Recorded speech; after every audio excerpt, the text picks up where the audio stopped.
ಮಡಿಕೇರಿ ನಗರದ ರಸ್ತೆ ಬದಿಯಲ್ಲಿ ಕಸ ಎಸೆದ ಪ್ರತಿಷ್ಠಿತ ಆರ್ಆರ್ ಆಸ್ಪತ್ರೆಗೆ ನಗರಸಭೆ ವತಿಯಿಂದ 10,000 ರೂಪಾಯಿ ದಂಡ. ಹೌದು, ಮಡಿಕೇರಿ ನಗರದ ಸಂಪಿಗೆ ಕಟ್ಟೆ ಬಳಿಯ ರಾಜರಾಜೇಶ್ವರಿ ಶಾಲೆಯ ಪಕ್ಕದ ಗೇಟ್ ಬಳಿ ಮಡಿಕೇರಿಯ ರಾಜರಾಜೇಶ್ವರಿ ಆಸ್ಪತ್ರೆಯ ದಾಖಲೆಗಳಿದ್ದ ಬಾಕ್ಸ್ ಒಂದರಲ್ಲಿ ದುಬಾರಿ ಬೆಲೆಯ ವಿದೇಶಿ ಮದ್ಯದ ಬಾಟಲ್ಗಳು ಹಾಗೂ ರಾಜರಾಜೇಶ್ವರಿ ಆಸ್ಪತ್ರೆಗೆ ಸಂಬಂಧಪಟ್ಟ ಗ್ಲೂಕೋಸ್ ಬಾಟಲ್ಗಳು ರಾಜರಾಜೇಶ್ವರಿ ಆಸ್ಪತ್ರೆಗೆ ಸೇರಿದ್ದು ಎಂದು ದೃಢಪಟ್ಟಿದೆ. ಇಂತಹ ವೈದ್ಯರು ಕೊಡಗಿನಲ್ಲಿದ್ದು ಅವರ ಮನೆ ಕಸ ಗೂಡಿಸಿದ ಬಾಟಲ್ ಸಂಪಿಗೆ ಕಟ್ಟೆಯಲ್ಲಿ ಎಸೆಯುವ ಅನಿವಾರ್ಯತೆ ಆ ಡಾಕ್ಟರ್ಗಿತ್ತ. ವೃತ್ತಿಯಲ್ಲಿ ಡಾಕ್ಟರ್ ಆಗಿ ಈ ಮಾದರಿ ಕೆಲಸ ಮಾಡಿರುವುದು ಖಂಡನೀಯ. ಸ್ವಚ್ಛತೆಯನ್ನು ಕಾಪಾಡಬೇಕಾದವರು ಇವರೇ. ವಿದ್ಯಾವಂತ ಅಥವಾ ಇವರ ಬುದ್ಧಿವಂತರ ಸಾರ್ವಜನಿಕರ ಚಿಂತನೆ ಮಾಡಬೇಕು. ಸಾಮಾನ್ಯ ಜನರಿಗಿಂತ 5 ಪಟ್ಟು ದಂಡ ವಿಧಿಸುವುದು ಉತ್ತಮ. ಏಕೆಂದರೆ ಇವರು ವಿದ್ಯಾವಂತರು. ನಗರಸಭೆಯ ಸದಸ್ಯರು ಮಧ್ಯ ಪ್ರವೇಶ ಮಾಡದೆ ಇವರಿಗೆ ದಂಡ ಹಾಗೂ ಕಾನೂನಾತ್ಮಕವಾದ ಶಿಕ್ಷೆ ಆಗಬೇಕೆಂದು ಕೊಡಗು ಅಭಿವೃದ್ಧಿ ಸಮಿತಿಯಿಂದ ಹಾಗೂ ಹಿತರಕ್ಷಣೆ ವೇದಿಕೆಯಿಂದ ಆಗ್ರಹ ಮಾಡುತ್ತಿದ್ದಾರೆ.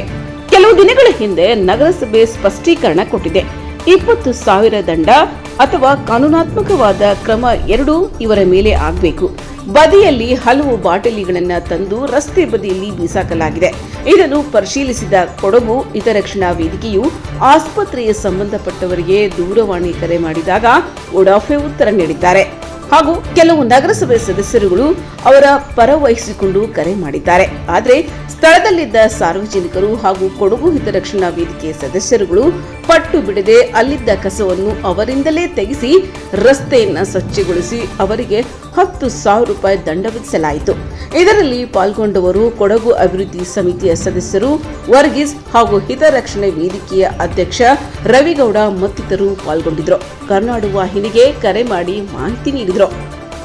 ವರದಿ ಅಬ್ದುಲ್ ರಜಾಕ್, ಕರ್ನಾಡು ಟಿವಿ, ಮಡಿಕೇರಿ. ಸರ್ ನಮಸ್ತೆ. Sir Karnataka TV news report ಇಂದ ಮಾತಾಡ್ತೀನಿ. ಹೋಗ್ಬೇಕಂತ ಅದೇ ನಿಮ್ದು ವಾಯ್ಸ್ ಬಂತು ಸರ್. ಏನ್ ವಿಷಯ ಸರ್? ಏನ್ ಸಂಬಂಧ ವಿಷಯ ಅದು? ಅದು ಏನಂತ ಹೇಳಿದ್ರೆ, ಈಗ ಮಡಿಕೇರಿ ಸ್ವಚ್ಛ ನಗರ ಅಂತ ಮಾಡ್ಬೇಕು ಅಂತೇಳಿ ಎಲ್ಲ ಓಡಾಡ್ತಿದ್ದಾರೆ ಅಲ್ವಾ? ಕಸ ಮುಕ್ತ ನಗರ ಮಾಡ್ಬೇಕು, ಅಲ್ಲಿ ಕಸ ಹಾಕಬಾರ್ದು ಅಂತ ಹೇಳಿ ಇದೆ. ನಾವು ಮೊನ್ನೆ ದಿವಸ ಕೂಡ ಇಲ್ಲೆಲ್ಲ ಕಸ ಹಾಕಿದವರಿಗೆ ಅವ್ರನ್ನ ಪತ್ತೆ ಹಚ್ಚಿ ದಂಡ ಹಾಕ್ಸಿದ್ದು. ಹೌದೌದು. ಏನೋ ಅವಿದ್ಯಾವಂತರ ಏನೋ ಬಿಡಿ ಗೊತ್ತಿಲ್ಲದ ಹಾಕ್ಬಿಡ್ತಾರೆ. ಓಕೆ, ಇದು ಮಡಿಕೇರಿ ಪ್ರತಿಷ್ಠಿತ ಆಸ್ಪತ್ರೆ, ಆರ್ಆರ್ ಆಸ್ಪತ್ರೆ, ರಾಜರಾಜೇಶ್ವರಿ ಹಾಸ್ಪಿಟಲ್. ಅದು ನವೀನ್ ಡಾಕ್ಟರ್ ಅವರು ಏನಂತ ಹೇಳಿದ್ರೆ, ಈ ರಾಜರಾಜೇಶ್ವರಿ ಸ್ಕೂಲ್ ಇದೆ ಸಂಪಿಕಟ್ಟೆಗೆ ಹೋಗಲ್ಲಿ. ಅದ್ರ ಬದಿಯಲ್ಲಿ ಹೌದೌದು, ಕನ್ನಡ ಮಾಡಿ ಸಂಪಿಕಟ್ಟೆ ಹೋಗೋ ರೋಡು. ಅಲ್ಲಿ ಏನ್ ಮಾಡಿದಾರೆ ಅಂತ ಹೇಳಿದ್ರೆ, ಒಂದು ಬಾಕ್ಸ್ ಅಲ್ಲಿ ಫುಲ್ ಡ್ರಿಂಕ್ಸ್ ಬಾಟ್ಲ್ ಅಂತ ಹೇಳಿದ್ರೆ ಇದು ಹೆವಿ ಕಾಸ್ಟ್ಲಿ ಬಾಟ್ಲ್ ಅಂತ ಬಾಟ್ಲು ಮತ್ತೆ ಸುಮಾರು ಎಲ್ಲ ಕಸಗಳು ತಗೊಂಡು ಅಲ್ಲಿ ಹಾಕಿದ್ದಾರೆ ಮನೆಯಿಂದ ತಗೊಂಡ್ಬಿಟ್ಟು. ಅವ್ರಿಗೆ ಮಾಹಿತಿ ಕೊಟ್ಟು ಅದ್ರಲ್ಲಿ ನೋಡಿ ವಿಡಿಯೋ ಮಾಡಿದ್ದು ಉಂಟು, ಅವ್ರು ಮಾತಾಡ್ತಿರೋದು ಉಂಟು. ಅವ್ರು ಮತ್ತೆ ಬೇರೊಬ್ರು ಕೌನ್ಸಿಲರ್ ಕೈಯಿಂದ ಫೋನ್ ಮಾಡ್ತಾರೆ. ಓಕೆ, ಪ್ಲಾಸ್ಟಿಕ್ ನಗರಸಭೆ ಬಂದಿರೋ ಅವ್ರು ಫೈನ್ ಹಾಕ್ತಾರೆ. ಈಗ ಅದಕ್ಕೆ ಅವ್ರಿಗೆ ತೆಗ್ಸಿ ಅವ್ರಿಗೆ ಫೈನ್ ಹಾಕ್ತಾರೆ. ಈಗ ಹೌದಾ? ಏನೊಂದು ಅವಾಜ ಶಬ್ದವನ್ನು ಬಳಕೆ ಮಾಡಿದ್ದಾರೆ ಅಂತ ಒಂದು ಸುದ್ದಿ ಬಂತು ಸರ್. ಅದಕ್ಕೆ ಕನ್ಫರ್ಮ್ ಮಾಡ್ಲಿಕ್ಕೆ ಹೇಳಿದೆ. ಅವಾಜ ಶಬ್ದ ಬಂದಿಲ್ಲ. ಅದೇ ಸ್ವಲ್ಪ ಏನೋ ಒಂದು ಬೆದರಿಸಿ ಮಾತಾಡ್ತಾರೆ, ಏನೋ ನಮ್ಮ ಬೆದರಿಸೋ ತರ ಏನೋ ಮಾತಾಡ್ತಿದ್ರು. ಸಂಜೆ ಸರ್ ಮಾಡ್ತೀವಿ. Okay okay. ತಮ್ಮ ಹೆಸರು? ನನ್ನ ಹೆಸರು ರವಿಗೌಡ ಅಂತ. ಓಕೆ. ಇದು ಸಂಪಿಗೆಟ್ಟೆ ಹೋಗೋ ದಾರಿ ನಮ್ಮ ರಾಜರಾಜೇಶ್ವರಿ ಟೆಂಪಲ್ ಅಲ್ಲ, ಇದು ನಮ್ಮ ರಾಜರಾಜೇಶ್ವರಿ ಸ್ಕೂಲ್ ಇದೆಯಲ್ಲ, ಸ್ಕೂಲಿಂದ ಸ್ವಲ್ಪ ಮುಂದುಗಡೆ ಆ ಟರ್ನ್ ನೋಡಿ ಡ್ಯಾಮೇಜ್ ಆಗಿದೆ ನೋಡಿ, ಅದ್ರ ಸ್ವಲ್ಪ ಹಿಂದುಗಡೆ ಒಂದು ಖಾಲಿ ಜಾಗ ಬಿದ್ದುಂಟು. ಅಲ್ಲಿ ರೋಡ್ ಸೈಡಲ್ಲಿ ಹಾಕಿರುವಂಥ ಕಸಗಳಿದು. ರಾಜರಾಜೇಶ್ವರಿ ಈ ಹಾಸ್ಪಿಟ್ಲದು ನವೀನ್ ಡಾಕ್ಟರ್ ಅವರು ತಂದು ಹಾಕಿರೋದು. ಒಂದೊಂದು ಬಾಟ್ಲುಗಳ ರೈಟ್ ನೋಡಿದರೆ ಮನಸ್ಸಿಗೆ ತಲೆಸುತ್ತದೆ. ಹಾಗೆಷ್ಟು ಪಾಪದವ್ರದ್ದು ತಲೆ ಹೊಡೆದು ಸಂಪಾದನೆ ಮಾಡಿದಾಗಿರ್ಬೋದು, ಎಷ್ಟು ಧೈರ್ಯ ಇರ್ಬೋದು. ನಮ್ಮ ರೋಡ್ ಸೈಡಲ್ಲಿ ಬಿಸಾಕ್ಲಿಕ್ಕೆ ಅವರಿಗೆ, ಬೇರೆ ಎಲ್ಲಿ ಕಸ ಹಾಕ್ಲಿಕ್ಕೆ ಅವ್ರಿಗೆ ಜಾಗ ಇಲ್ವಾ? ನಗರಸಭೆಯವರು ಡೈಲಿ ಗಾಡಿ ಕಳಿಸ್ಕೊಡ್ತಾರೆ, ಅವ್ರಿಗೆ ಹಾಕ್ಲಿಕ್ಕೆ ಆಗೋದಿಲ್ವಾ? ಹಿಂಗೆ ರೋಡ್ ಸೈಡಲ್ಲಿ ತಂದು ಬಿಸಾಕ್ಬೇಕಾ? ಅತಿ ಓದಿದವರು ಅತಿ ಬುದ್ಧಿವಂತರು ಅಂತ ಹೇಳ್ತಾರೆ, ಅವರೇ ಇಂಥ ಕಚಡ ಕೆಲಸ ಮಾಡೋದು. ಅಷ್ಟು ಭಾಷೆ ಇಲ್ವಾ ಅವರಿಗೆ? ಹಲೋ, ನಮಸ್ತೆ ಸರ್. ನಾನು ಬಾಲಕೃಷ್ಣ ಅಂತೇಳಿ ಸ್ವಚ್ಛ ಭಾರತಿಂದ ಮಾತಾಡ್ತೀನಿ. ಸ್ವಚ್ಛ ಭಾರತ್ ಸರ್, ನೀವು ಯಾರು? ರಾಜೇಶ್ವರಿ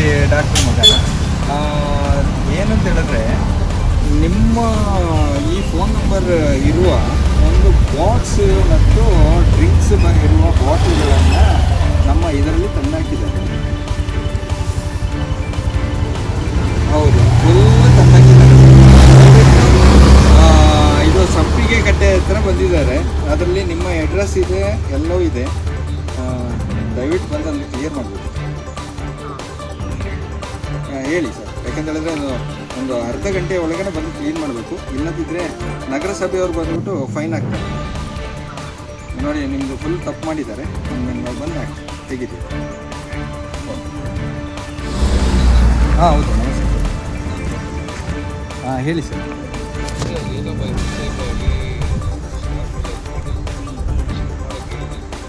ಅದು ತಪ್ಪೇ ಅಲ್ವಾ ಸರ್?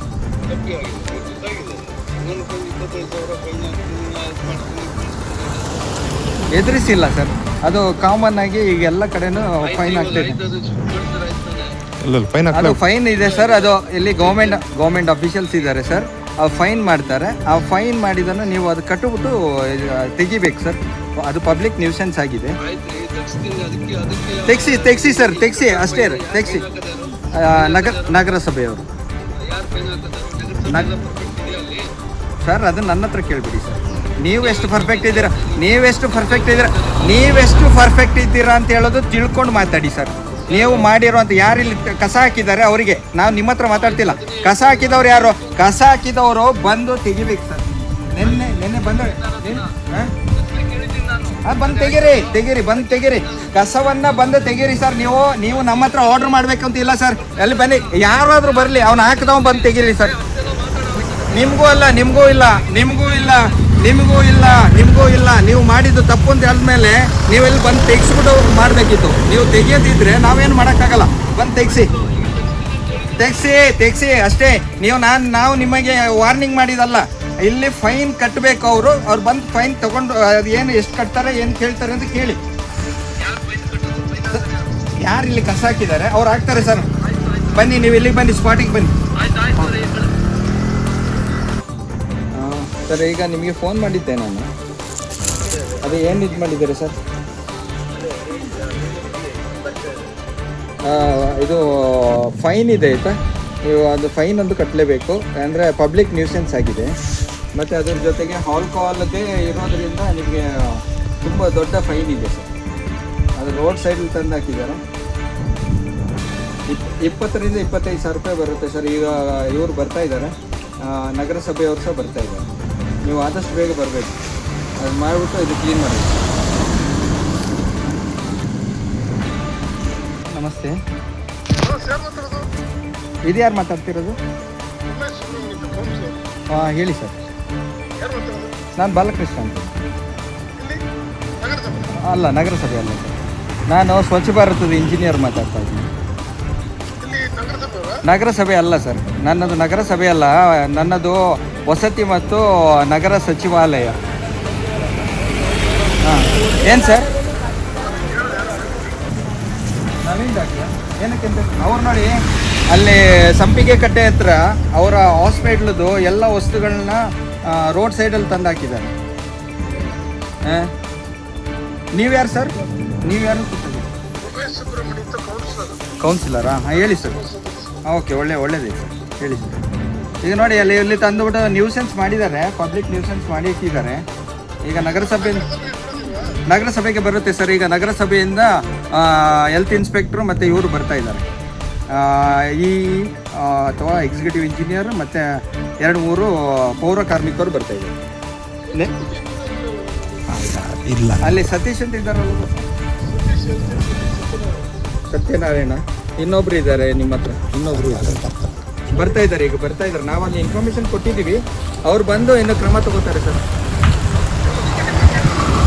ಸರ್, ನಗರ ಮತ್ತು ವಸತಿ ಸಚಿವಾಲಯ, SWM ಅಂತ ಬರುತ್ತೆ ಸರ್. ಇದು ಯಾಕೆ ಸರ್ ನಿಮಗೆ? ಇದು ಯಾಕೆ ಸರ್? ಅಲ್ಲ, ನೀವೀಗ ನನಗೆ ಫೋನ್ ಮಾಡಿ ಕೇಳಿದ್ದೀರಾ ಅಂತ ಹೇಳಿದ್ಮೇಲೆ ಯಾಕೆ ಫೋನ್ ಮಾಡಿದ್ರಿ ಅಂತ ಕೇಳಿದೆ. ಸಂಘಟನೆ ಬನ್ನಿ, ಇಲ್ಲಿ ನಿಮ್ಮ ನಗರದಲ್ಲಿ ಇಲ್ಲಿ ಬಂದು ಕುಡಿದ ಬಾಟಲ್ಗಳನ್ನೆಲ್ಲ ಹಾಸ್ಪಿಟ್ಲಲ್ಲಿ ನಾನು ನಿಮಗೆ ಅದೀಗ ಮೀಡಿಯಾದಲ್ಲಿ ಬರ್ತಾ ಇದೆ. ಆಲ್ರೆಡಿ ಎಲ್ಲ ರೆಕಾರ್ಡ್ ಆಗ್ತಾ ಇದೆ. ಇಲ್ಲಿ ನೋಡಿ, ಇಲ್ಲಿ ಕೇಳಿ, ರಾಜರಾಜೇಶ್ವರಿ ಹಾಸ್ಪಿಟಲ್ ಇವ್ರದ್ದು ಅಡ್ರೆಸ್ ಅನ್ನ ತಗೊಂಡಿರೋದು ಔಷಧ ಡಿಸ್ಟ್ರಿಬ್ಯೂಟರ್ಸ್ ಮೈಸೂರಿಂದ ತಗೊಂಡಿದ್ದೀವಿ.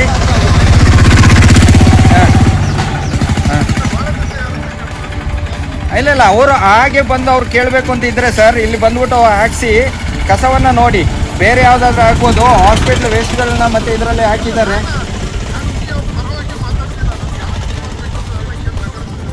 ನಗರಸಭೆ ಜೊತೆ ಸ್ವಚ್ಛ ಭಾರತ್ ಅಂತ ಹೇಳಿ ಸರ್ ಅವ್ರಿಗೆ, ಸ್ವಚ್ಛ ಭಾರತ್ ಅಷ್ಟೇ. ಓಕೆ. ರಾಜರಾಜೇಶ್ವರಿ ಕ್ಲಿನಿಕ್ಕಿಂದ ಅವ್ರು ಕಳಿಸಿದ್ದಾರೆ ಕಸ ತೆಗಿಲಿಕ್ಕೆ.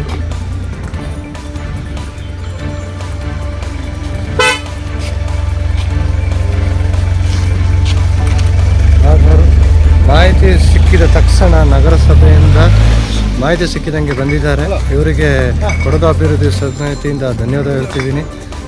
ರಾಜರಾಜೇಶ್ವರಿ ಕ್ಲಿನಿಕ್ ಅವರಿಗೆ 25,000 ದಂಡ ವಿಧಿಸಿ ಅಂತಲೂ ಹೇಳಿದ್ದಾರೆ. ನಿಜವಾಗ್ಲೂ ಶ್ಲಾಘನೀಯ.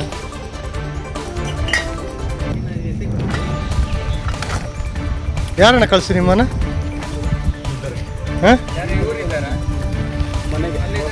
ಅವ್ರದ್ದು ಮನೆಗೆನಾ?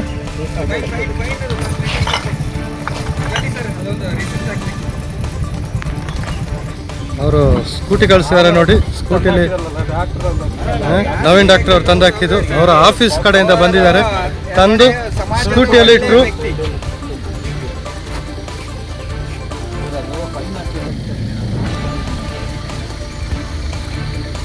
ಫೈನ್ ಹಾಕ್ಲಿಕ್ಕೆ ಮಾತಾಡ್ತಾ ಇದ್ದಾರೆ.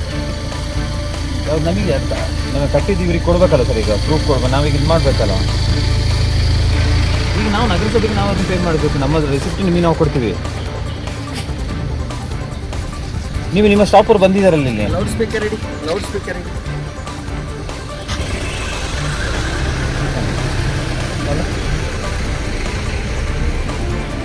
ಈ ರಿಸಿಪ್ಟ್ ತಂದಿದ್ವಿ ಸರ್. ನಾವೀಗ ಅಲ್ಲಿ ಮಿಷಿನ್ ತಂದಿದ್ವಿ. ನನ್ನ ಹೆಸರು ಶಶಿಕುಮಾರ್ ಅಂತ. ಹಾಂ, ನಾನು ನಗರಸಭೆ.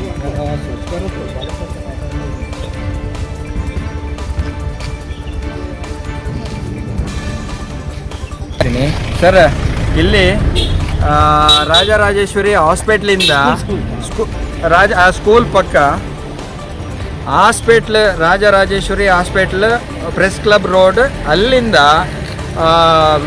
ವಿದೇಶಿ ಇದರದ್ದು ಎಂಥ ಮದ್ಯಗಳದ್ದು ಮತ್ತು ಅಂದರೆ ಎಲ್ಲ ಫಾರಿನ್ ಸ್ಕಾಚ್ಗಳದ್ದು ಮತ್ತು ಎಲ್ಲ ಕುಡಿದ ಬಾಟ್ಲ್ಗಳು, ಮಿನರಲ್ ಬಾಟ್ಲ್ಗಳನ್ನ ಅಂದರೆ 200 ರೂಪಾಯಿ MRP ಇರುವ ಬಾಟಲ್ಗಳನ್ನು ಇಲ್ಲಿ ತಂದಾಕಿದ್ದಾರೆ. ಅದನ್ನು ಒಳ್ಳೆಯ ರೀತಿಯಲ್ಲಿ ಅವರಿಗೆ ಹೇಳಿದ್ದೀವಿ. ಫೋನ್ ನಂಬರಲ್ಲಿ ಅವ್ರ ಅಡ್ರೆಸ್ಸು, ಫೋನ್ ನಂಬರ್ ಸಿಕ್ಕಿದಾಗ ಮಾತಾಡಿ ಹೇಳಿದ್ದೀವಿ.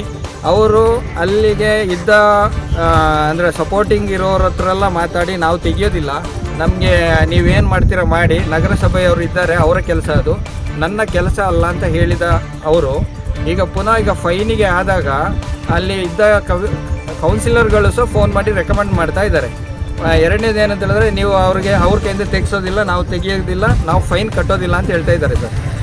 ಇದು ಮೀಡಿಯಾದಲ್ಲೂ ಮತ್ತು ಮೀಡಿಯಾ ಮೆಂಬರ್ಸ್ಗಳು ಬಂದಿದ್ದಾರೆ, ಇಲ್ಲಿಂದ ಹಿತರಕ್ಷಣಾ ವೇದಿಕೆಯವರಿದ್ದಾರೆ ಮತ್ತು ಕೊಡಗು ಅಭಿವೃದ್ಧಿ ಸಂಘದವರು ಬಂದಿದ್ದಾರೆ ಸರ್. ನಾನು ಅದಕ್ಕೆ ನಿಮ್ಮ ಹತ್ರ ಏನು ಮಾತಾಡ್ತಾ ಇದ್ದೀನಿ ಅಂತ ಹೇಳಿದ್ರೆ, ದಯವಿಟ್ಟು ಅವರು ಬೇರೆಯವರಿಗೂ ನಾವು ಹಾಕ್ಸಿದ್ದೀವಿ, ನಿಮಗೆ ಗೊತ್ತಿದೆ, ಕಂಟಿನ್ಯೂಸ್ ಆಗಿ ಕಸ ಹಾಕಿದವರಿಗೆ 5,000, 15,000, 20,000-25,000 ತನಕ ಫೈನ್ ಹಾಕಿದ್ವಿ. ಇಲ್ಲಿ ನೋಡಿದ್ರೆ ಅವರು ಪೊಲೀಸ್ಗೆ ನಾವು ತೆಗಿಯೋದಿಲ್ಲ ಹಾಗೆ ಅಂತ ಹೇಳ್ತಾ ಇದ್ದಾರೆ. ನಿಮ್ಮ ಕಡೆಯಿಂದ ಯಾವ ಇದಿದೆ ಅಂತ ಒಂದು ಹೇಳಿದರೆ ಒಳ್ಳೇದಿತ್ತು ಸರ್. ನಿಮ್ಮ ಎರಡು ಕಡೆಯಿಂದ ಇಬ್ಬರು ಅಫಿಷಿಯಲ್ಸ್ ಬಂದಿದ್ದಾರೆ, ಒಬ್ಬರು ಶಶಿಕುಮಾರ್ ಅಂತ ಬಂದಿದ್ದಾರೆ ಮತ್ತು ಭೂತರಾಜ್ ಸಹ ಬಂದಿದ್ದಾರೆ ಸರ್. ಹಲೋ ಸರ್, ಕಟ್ಟಾಗ್ತಾ ಇದೆ, ನೆಟ್ವರ್ಕ್ ಇಲ್ಲ.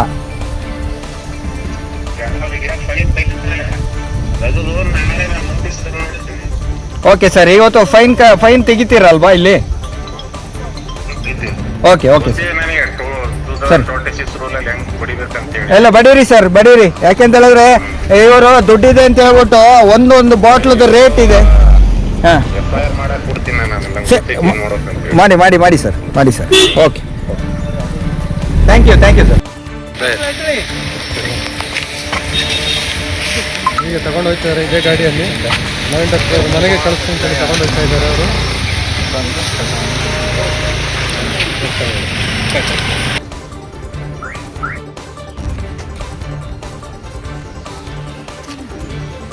10,000 ಫೈನ್ ಹಾಕಿದ್ದಾರೆ ನಮ್ಮ ನಗರಸಭೆ.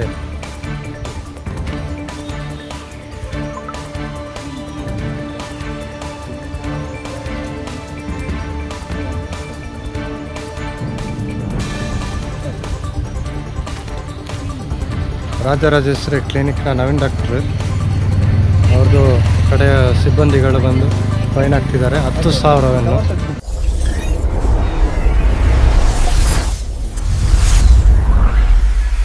ಕರುನಾಡು ಟಿವಿ. ಕೊಡಗಿನ ರೈತರ ಬದುಕಿನಲ್ಲಿ ಚೆಲ್ಲಾಟವಾಡಬೇಡಿ, ಕೇಂದ್ರ ಸರ್ಕಾರಕ್ಕೆ ಎಚ್ಚರಿಕೆ ನೀಡಿದ ನಮೇರಾ ದಿಲೀಪ್ ದೇವಯ್ಯ. ಇಂದು ನಮೇರಾ ದಿಲೀಪ್ ದೇವಯ್ಯನವರು ಕರುನಾಡು ವಾಹಿನಿಯೊಂದಿಗೆ ಮಾತನಾಡಿದರು. ಕಸ್ತೂರಿ ರಂಗನ್ ವರದಿಯ ವಿಷಯದ ಬಗ್ಗೆ ಕೊಡಗಿನ ಜನತೆ ವರದಿಯ ಪ್ರಕಾರ ಕಾಫಿ ಬೆಳೆಗಾರರ ತೋಟಗಳಲ್ಲಿ ಮರದ ಕೊಂಬೆಗಳನ್ನು ಸಹ ಕಡಿದು ತೆಗೆಯಬಾರದು ಎಂಬಂತಹ ನಿರ್ಬಂಧಗಳು ಬಂದರೆ ಕೊಡಗಿನ ರೈತರು ಬದುಕುವುದಾದರೂ ಹೇಗೆ?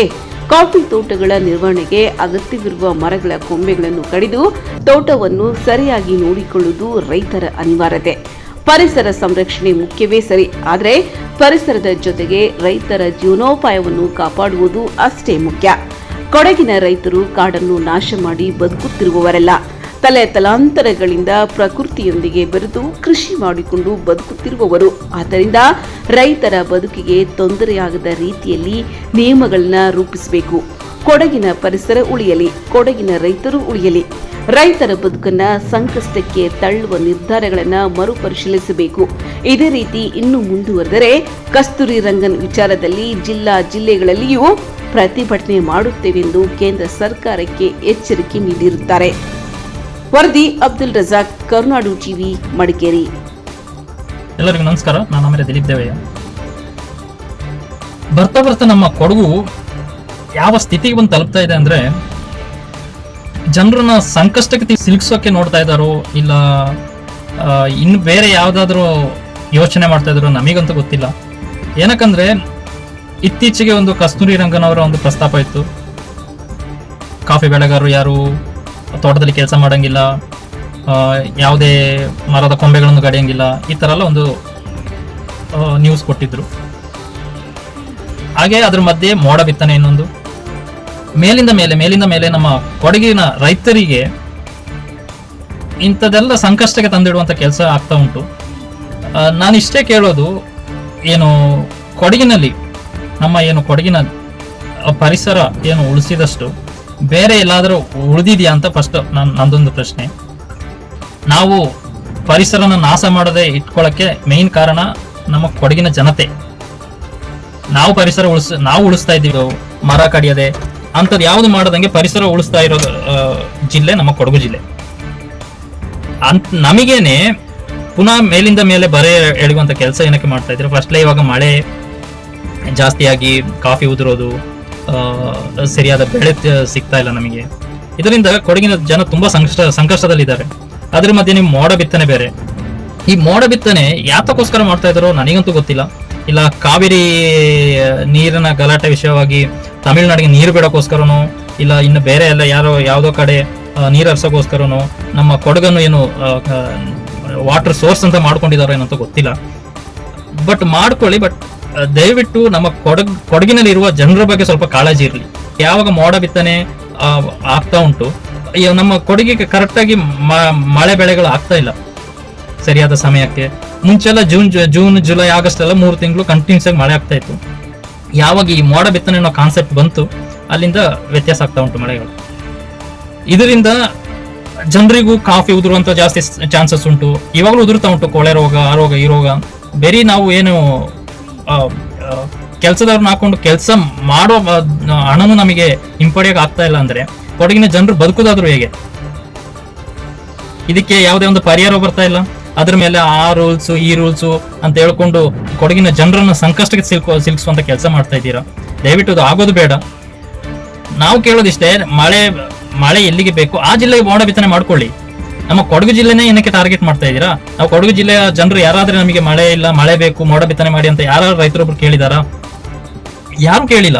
ನಮಗೆ ಸಾಧಾರಣ ಮಳೆ ಆಗಿದೆ, ಆದ್ರೂ ಇದ್ರ ಮೇಲೇನು ನೀವು ಮೋಡ ಬಿತ್ತನೆ ಮಾಡಿ ಬೆಳೆಗಳು ಕಾಫಿ ಎಲ್ಲ ಉದುರಿ, ಇವಾಗೆಲ್ಲ ಆಲ್ರೆಡಿ ಎಲ್ಲ ಉದುರಿ ಕೆಳಗೆ ಉಂಟು, ಕೊಳೆ ರೋಗ ಬರ್ತಾ ಉಂಟು, ಎಲ್ಲ ಕೆಳಗಿದೆ. ತೋಟಕ್ಕೆ ಹೋಗದಿರುವಂತ ಪರಿಸ್ಥಿತಿ ಬಂದು ತಲುಪಿದೆ ಇವಾಗ. ಅದ್ರ ಮಧ್ಯೆ ಇವಾಗ ಮಳೆ ಹೊಡೆದ್ರೆ ಇನ್ನೂ ನಿಂತಿರೋ ಕಾಪಿನೂ ಇರಲ್ಲ. ಇವಾಗ ನೋಡಿ, ನಾವು ನಮ್ಮ ಕೊಡಗಿನ ಜನರು ನಾವು ಇಷ್ಟೆಲ್ಲ ಪರಿಸರ ಉಳಿಸ್ಕೊಂಡು ಬಂದಿದ್ದೀವಿ, ಇನ್ನೂ ಉಳಿಸ್ತೀವಿ. ನಾವು ಎಲ್ಲೂ ಪರಿಸರ ನಾಶ ಅಂತೂ ಮಾಡುವಂತ ಪ್ರಶ್ನೆನೇ ಇಲ್ಲ ಇಲ್ಲಿ.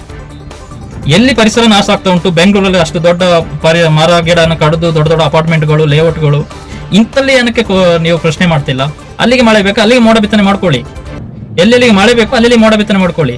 ಬೇರೆ ನಮ್ಮ ಇಲ್ಲಿಗೆ ಮೋಡ ಬಿತ್ತನೆ ಮಾಡಿ ನಮ್ಮ ಜನರನ್ನ ಸಂಕಷ್ಟ ಸಿಲುಕಿಸಿ ಮಳೆ ಆಗಿ ಅವ್ರ ಮನೆ ಬಿದ್ದು ಇವ್ರ ಮನೆ ಬಿದ್ದು ಜನಸಾಮಾನ್ಯರು ಸತ್ತು.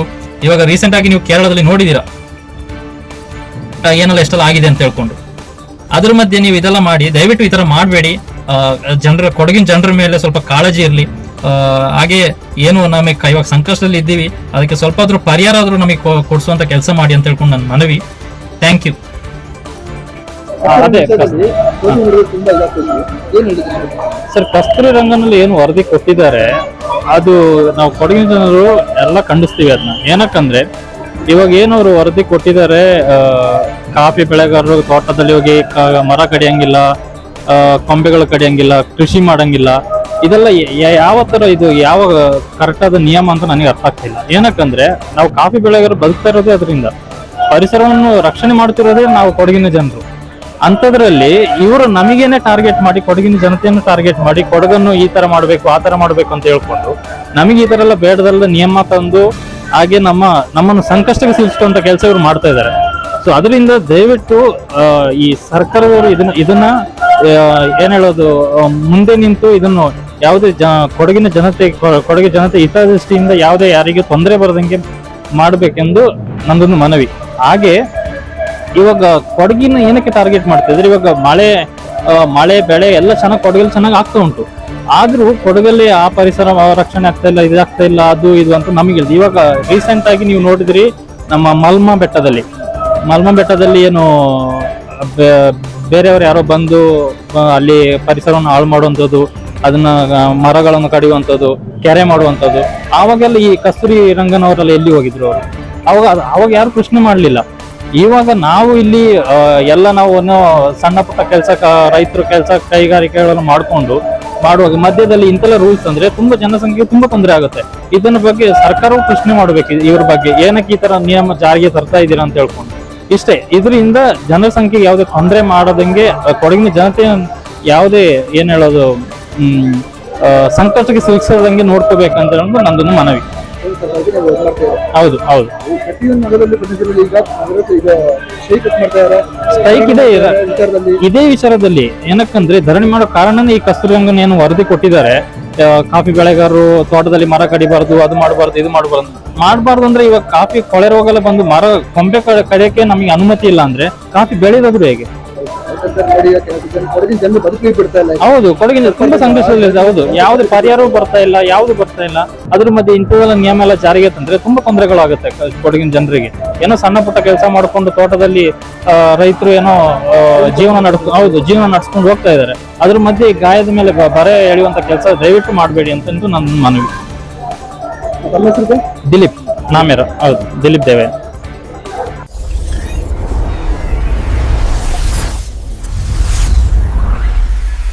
ಕರುನಾಡು ಟಿವಿ. ಮಂಗಳೂರು ರಸ್ತೆಯ ಹಬ್ಬಿಕೊಳ್ಳಿ ಬಳಿ ಭೀಕರ ಅಪಘಾತ.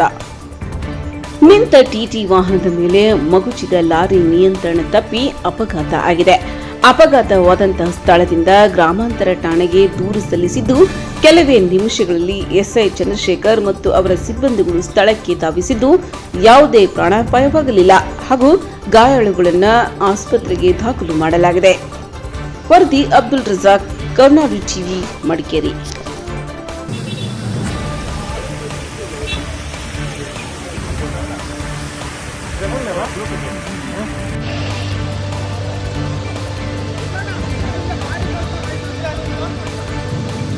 ಅಲ್ಲಿ ಮೇಲೆ ಬ್ಲಾಕ್.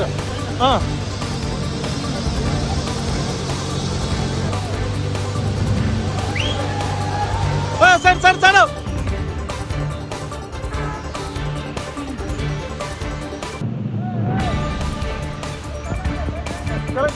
ಕೆಳಗಿಂದ